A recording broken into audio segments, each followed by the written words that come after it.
لا إله إلا الله مالت من دنو معناو وندموش تكرتاتشو كان يقاريون لا إله إلا الله يميلون تككلن يفتشون معناون ما وقاتشن كبزو ستاتوش يتبقنال ساناوك شرك لاي كمودك يتادقنال لا إله إلا الله يميلو قال تككلن يفتشو كالله بستقر بأونة من ملك ليلة أملاك يلم مالت عند مسلم لا إله إلا الله بلو مسكر مالت كجيتاو كالله غارا ሁለት ቃል ኪዳን ገባ ማለት ነው የመጀመሪያው ቃል ኪዳን ይሄንን ምስክርነት ከሰጠበት ጊዜ አንስቶ እስኪሞት ድረስ ባለው ቀሪ የህይወት ዘመኑ አላህን ብቻ ሊገዛ እርሱን ብቻ ሊያመልክ ቃል መግባቱ ሲሆን ሁለተኛው ቃል ኪዳን ደግሞ ከአላህ ውጭ በሚመለኩ ነገራት ራሱን ሊያገልና ሊያርቅ ሊክድባቸው ምክንያቱም ላ ኢላሃ የሚለው የመጀመሪያው ቃል ይሄንን ያሳያል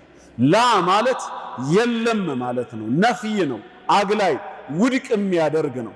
ምንድነው የሌለው ብለን ስንጠይቅ ኢላህ ይለናል ኢላህ ማለት አልማዕቡድ ማለት ነው የሚመለክ ስለዚህ ላ ኢላሃ ስንል የሚመለክ አምልኮ የሚገባው በፍጹም የለም ይያልን ነው ይሄ እምነት ነው ክህደት ነው ምንድነው ወንድሞች አምልኮ የሚገባው የለም ማለት እምነት ነው ክህደት ነው ተናገሩ ኩፍር ነው ክህደት ነው እያመነ አይደለማ ሰውየው እየካደ ነው ላ ኢላሃ